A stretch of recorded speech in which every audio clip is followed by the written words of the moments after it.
बिस्मिल्लाहिर्रहमानिर्रहीम। अस्सलाम वालेकुम दोस्तों, उम्मीद है आप सब खैरियत से होंगे और अल्लाह पाक की रहमतों में होंगे।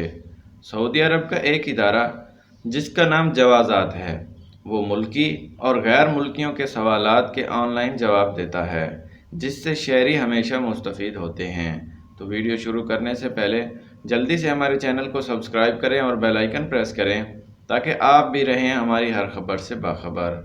इसी तरह एक कफ़ील ने महकमा पासपोर्ट के ज़ैली इदारे जवाज़ात से सवाल किया कि एक ख़ास वीज़े पर मुकीम मेरे ड्राइवर का खरूज नहाई लगा हुआ है और वो मुमलिकत से नहीं गया, तो क्या करना होगा।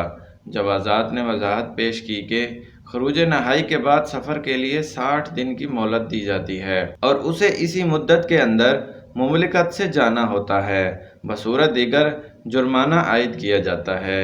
इदारे ने बताया कि मुकर्रर मुद्दत ख़त्म होने के बाद 1000 रियाल जुर्माना आयद किया जाता है, जिसके बाद अकामा की मुद्दत बाकी होने की सूरत में दोबारा खरूज नहाई हासिल किया जा सकता है। ख्याल रहे कि सऊदी कानून के तहत खरूज नहाई के बाद अगर आपका सफ़र का इरादा ना हो तो उसे 60 दिन के अंदर ही कैंसिल करा लें, और अगर ऐसा ना हुआ तब जुर्माने की 1000 रियाल रकम मुकर्रर है, और जब तक जुर्माना अदा करके सिस्टम में कारकुन की फ़ाइल दोबारा एक्टिव ना कराई जाए, अकामे की तजदीद नहीं की जा सकती।